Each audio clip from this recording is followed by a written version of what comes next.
सबसे पहले मैं आदरणीय प्रधानमंत्री मोदी जी को और वित्त मंत्री जी को व्यक्तिगत रूप से मैं बधाई देना चाहता हूं कि एक महत्वपूर्ण बिल, सदन में जो बिल पास होते हैं वो सभी महत्वपूर्ण होते हैं, लेकिन किसी व्यक्ति के जीवन में जब कोई वो राजनीतिक और सामाजिक कार्यकर्ता बनता है तो उसका अपने एक जीवन में लक्ष्य होता है कि वो किन बातों के लिए काम करना चाहता है। मैं अटल जी के समय इस सदन का सदस्य बना था 9वीं लोकसभा में, तब बहुत छोटी उम्र थी, गांव से आए हैं, किसान के बेटे हैं, आय का कोई दूसरा साधन नहीं है और इसलिए इस काले धन पर और बेनामी संपत्ति पर हम जैसे लोगों का चिंतित होना बहुत जरूरी है। साहब उपाध्यक्ष महोदय, मैं हमेशा भाषणों में सार्वजनिक तौर पर कहता हूं कि यदि काला धन और ये बेनामी संपत्ति जैसा जाल अगर खत्म नहीं हुआ तो ईमानदार और मध्यवर्गीय आदमी राजनीति, चुनावी राजनीति नहीं कर सकता। राजनीति तो लोग कर सकते हैं, संगठन की राजनीति कर सकते हैं और भी सबॉर्डिनेट बनकर राजनीति कर सकते हैं, लेकिन उपाध्यक्ष महोदय चुनावी राजनीति नहीं कर सकते। और इसलिए मैं सरकार को इसलिए बधाई दे रहा हूं और मैं इस पर ऐसे अवसरों पर बोलने को अपना सौभाग्य समझता हूं। बेनामी संपत्ति कहते किसे हैं, मैं नहीं मानता कि सदन का कोई सदस्य ना जानता हो, लेकिन मैं सरकार को बधाई इसलिए दूंगा कि उसने टाइटल बदला। कुछ हमारे मित्र थे, वो कह रहे थे कि साहब इससे नाम बदलने से क्या होता है। नाम बदलने से ही मंशा जाहिर होती है कि हम करना क्या चाहते हैं। मैंने अगर प्रधानमंत्री जी को बधाई दी है तो इसलिए नहीं कि मैं भारतीय जनता पार्टी का सांसद हूं, मैंने अपनी भावना आपके सामने रखी है। मैं इसलिए बधाई देना चाहता हूं क्योंकि देश के विकास में यह सबसे महत्वपूर्ण कदम होगा, ये मामूली कदम नहीं है। मैं अटल जी का भाषण से मैं कोट करना चाहता हूं। 89 में वो सदन के सदस्य नहीं थे, राज्यसभा के सदस्य थे, चंद्रशेखर जी प्रधानमंत्री थे, विषय था दुनिया में किसी ने उनको देशद्रोही कह दिया था। तो मुझे लगता है उस दौरान जो उन्होंने भाषण दिया है, संसद सदस्यों को उन भाषण को पढ़ना चाहिए। मैंने तो सुना है उपाध्यक्ष महोदय, उन्होंने कहा था कि देश की अगर तस्वीर बदलनी है तो क्या क्या कदम उठाए जाने चाहिए। तो उन्होंने कहा था कि हमारी मुद्रा बदलनी चाहिए, काला धन समाप्त हो जाएगा।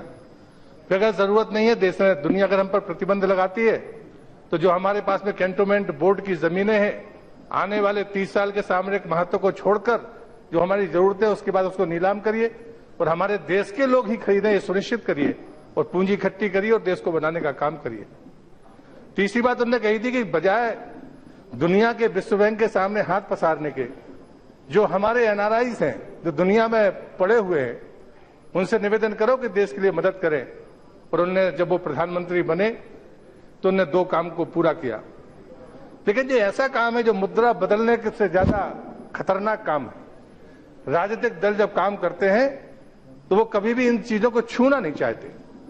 मैं कांग्रेस के मित्रों से कहना चाहता हूं कि आप भी आपने अभी हम बोल रहे थे कि हम लेकर आए थे, लेकर आप आए थे बेशक, लेकिन आप उसका उपयोग नहीं कर सके। यही राजनीतिक इच्छा शक्ति का सबसे बड़ा उदाहरण है। सवाल यह नहीं है कि कानून क्या कहता है, कानून में और भी संशोधन होंगे, समय बदलेगा और भी खामियां इसमें आएंगी, कुछ शंकाएं मेरे मन में भी हैं, वो भी मैं सरकार के ध्यान में लाऊंगा।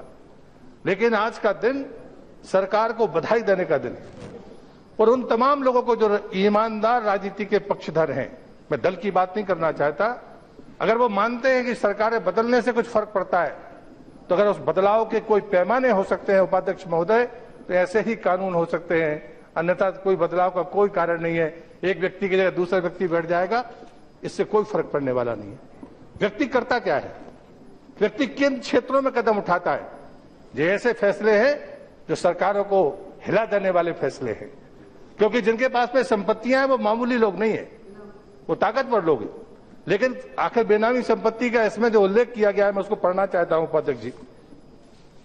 लेन देन नकली नाम से किया गया हो वो बेनामी है, मालिक को मालूम नहीं हो या संपत्ति के संबंध में जानकारी होने से मना करता हो वो बेनामी संपत्ति है, संपत्ति का भुगतान करने वाला व्यक्ति का पता ना हो।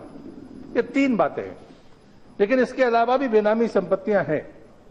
मैं सिवनी का सांसद रहा हूं, हमारे ध्यान में आया कि 3200 एकड़ जमीन जो कागज पर 7 बार रजिस्ट्री हो गई, लेकिन वो जमीन पर है ही नहीं, वो कुल 300 एकड़ है। अब आप बताइए दिल्ली में बैठे लोग, उसमें महाराष्ट्र के लोगों ने लिया, कागज के आधार पर लोन ले लिया, कागज के आधार पर असेट खड़े कर लिए, और वो एग्जिस्टेंस ही नहीं है उस जमीन का। मुझे लगता है कि बातें कहां से आएंगी। मैं रूरल डेवलपमेंट की स्टैंडिंग कमेटी में हूं उपाध्यक्ष जी। उसमें कभी दिल्ली में प्रयोग शुरू हुआ रजिस्ट्री को कंप्यूटरित करने का, ये बेहतर रास्ता है। लेकिन ये कानून सिर्फ एक बात नहीं है, इसमें 2-3 चीजों में और जुड़ेंगी। आधार से रजिस्ट्री को जोड़ने के साथ मेरे पास में अगर 10 संपत्तियां हैं तो आधार के आधार पर मेरी धन संपत्तियां चिन्हित हो जाएंगी, और उसके अलावा मेरे पास बेनामी संपत्ति तो कभी न कभी तो उसका एक्सपोजर होगा, वो कभी न कभी तो जानकारी में आएंगी। उसलिए मुझे लगता है ये 3 चीजें एक साथ चलेंगी उपाध्यक्ष जी। आधार से रजिस्ट्री का जोड़ना, ये हमारे इस बेनामी संपत्ति को उजागर करने का कारगर उपाय होगा।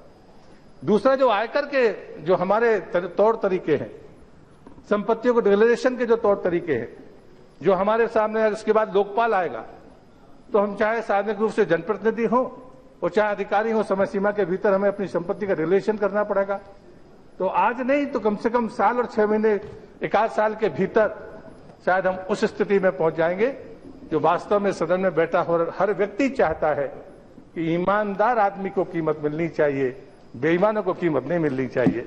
आज तो उल्टा होता है, अभी भी जिसके पास में बेईमानी का धन है उसके पास में ज्यादा ताकत है। और मैं दूसरी बात एक और कहना चाहता हूं उपाध्यक्ष जी कि कानून की कंडिकाओं में तो मैं भी थोड़ा बहुत वकालत पढ़ा हूं, की तो नहीं है, लेकिन मैं समझ सकता हूं। लेकिन जो लोग वकालत करते हैं वो कभी इस बात का सदन में खड़े होकर उल्लेख करेंगे कि जो गलत ढंग से पैसा कमाया जाता है, बेनामी संपत्ति वो खरीदते हैं। मेरे जैसा किसान जो 3 पीढ़ियों 4 पीढ़ियों से किसान है, हमारी तो 1 डिसमिल जमीन नहीं बढ़ पाई उपाध्यक्ष जी, हम में कोई अवगुण नहीं है। लेकिन जो अपराध से पैसा कमाकर उसको गुणात्मक तरीके से बढ़ाकर बेनामी संपत्तियां खरीदते हैं, चाहे वो भ्रष्टाचार करते हो और चाहे वो किसी भी प्रकार के गलत धंधे में करते हो। हमारे एक मित्र ने कहा था, मैं उनको इस बात पर कोट करना, धन्यवाद देना चाहता हूं कि मैं 25 एकड़ का काश्तकार, मैं 2 टाइम की अच्छे से रोटी नहीं खा सकता, बच्चों को अच्छे स्कूल में नहीं पढ़ा सकता, लेकिन सट्टा खिलाने वाला हमसे 10 गुना नहीं 100 गुना आगे होता है। क्या ये सच्चाई नहीं है? मुझे लगता है कि ये जो चीजें हैं ये कभी ना कभी तो रुकनी थी। आप कहोगे साहब वो तो सीआरपीसी का मामला है। जी नहीं, वो सीआरपीसी का मामला नहीं है, वो आयकर की चोरी का मामला नहीं है, ये तो देशद्रोह है, उन अपराधों से ज्यादा गंभीर मामला है। और इसलिए उपाध्यक्ष जी, मैं सरकार को बधाई दूंगा, लेकिन अभी भी इसमें बहुत सारी बातें कही जा सकती है। मठों मंदिरों की संपत्तियां हैं, इसमें उल्लेख नहीं है। मैं आपके माध्यम से मंत्री जी के ध्यान में, संज्ञान में 2 बातें लाना चाहता हूं कि जैसे आपने हिंदू सम्मिलित परिवार की बात कही है, ऐसे हमारे शताब्दियों से ट्रस्ट चले आ रहे हैं, उनको पास तो कागज भी नहीं है, राजाओं ने दान कर दिया, वो चलते आ रहे हैं, भगवान के नाम पर संपत्ति है। मुझे लगता है ये स्थान इसमें भी रहना चाहिए कि जो हजारों वर्षों से जो ट्रस्ट काम कर रहे हैं भगवान के नामों पर, उनमें किसी व्यक्ति का नाम नहीं है, क्या उनको सुरक्षा मिल पाएगी? कहीं ऐसा तो ना हो कि उनके जो ट्रस्टी हैं या बाकी लोगों के कारण उन पर कब्जा हो जाए। मुझे लगता है इसको भी कहीं ना कहीं ध्यान में लाना चाहिए। जो कर्मचारी और अधिकारी, जो संख्या की कमी है, आप जैसे अभी इन्फोर्समेंट डायरेक्टरेट की बात हुई थी, उनके पास संख्या की कमी है, इसमें बहुत बड़ा अमला लगना है। ये कमी कहीं इसके कार्यवाही में तो दिक्कत पैदा नहीं करेगी, कम से कम इन बातों का भी चिंता इसमें की जानी चाहिए। तीसरी बात मैं कहना चाहता हूं कि जो जब्त की जाती है संपत्ति, इसमें क्लॉज है कि जो प्राथमिक प्राधिकारी है वो 90 दिन के भीतर अगर उसको लगता है कि ये बेनामी संपत्ति है तो उसको अधिकृत कर सकता है। उसको अपील का अधिकार, जो पीड़ित होगा उसको अपील करने का अधिकार है, लेकिन 90 दिन के भीतर अगर वो जब्ती बनाता है तो अक्सर जो देखा जाता है कि चाहे हम जितने भी जब्ती के केस देखें, चाहे इनकम टैक्स के देखें, चाहे बैंक के देखें, जो संपत्ति उपाधि की जब्त होती है वो जब तक उसका फैसला होता है उसका 1/4 भी नहीं बचता। क्या ये सुनिश्चित किया जाएगा कि लिस्ट ऑफ मेमोरेंडम पहले बनाया जाएगा, तब कहीं जाकर उस संपत्ति के लूट से बचा जा सकता है? क्या उसको सुरक्षित करने के बारे में कोई प्रावधान इसमें होगा?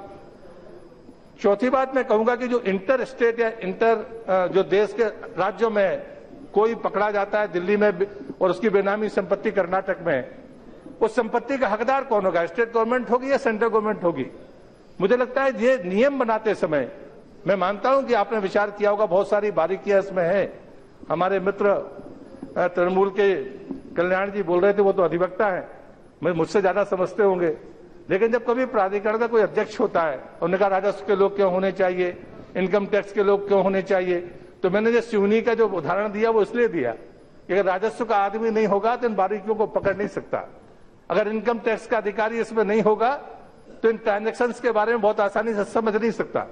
और इसलिए प्राधिकरण के अध्यक्ष को जो अधिकार दिए गए हैं वो विवेक के अधिकार हैं, वो सिर्फ नियमों के भीतर बंधे हुए अधिकार नहीं है।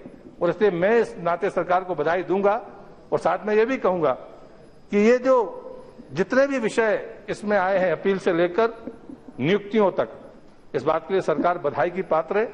लेकिन मैं उससे ज्यादा कहीं अगर आज गर्व महसूस करता हूं, प्रसन्नता महसूस करता हूं, तो इस बात के लिए कि जो राजनीतिक इच्छा शक्ति है सरकार के मुखिया की और सरकार की, जिसके कारण से इस बार की चिंता किए बगैर कि कौन कितने ताकतवर लोग विरोध करेंगे, बल्कि देश कैसे मजबूत होगा, इस बात की चिंता इस बिल को लाकर की गई है। इसलिए मैं सरकार को बधाई देते हुए इस बिल का समर्थन करता हूं। और मैं ये मानता हूं कि कोई बार बार नया अधिनियम लाने की जरूरत नहीं, बल्कि वो संशोधन ही ठीक था। इस आने वाली पीढ़ी के सामने भी इतिहास रहेगा कि 1882 से हम शुरू हुए थे, लेकिन समाधान के लायक 2016 में बन पाए। इतिहास इस बात का जरूर कहीं ना कहीं अपना हिसाब लिखेगा। बहुत बहुत धन्यवाद। जिन्होंने देश के बंटवारे को मजहब के नाम पर कबूल किया वो सेक्युलर है, जिन्होंने उस वक्त मुखालफत की वो कम्युनल है।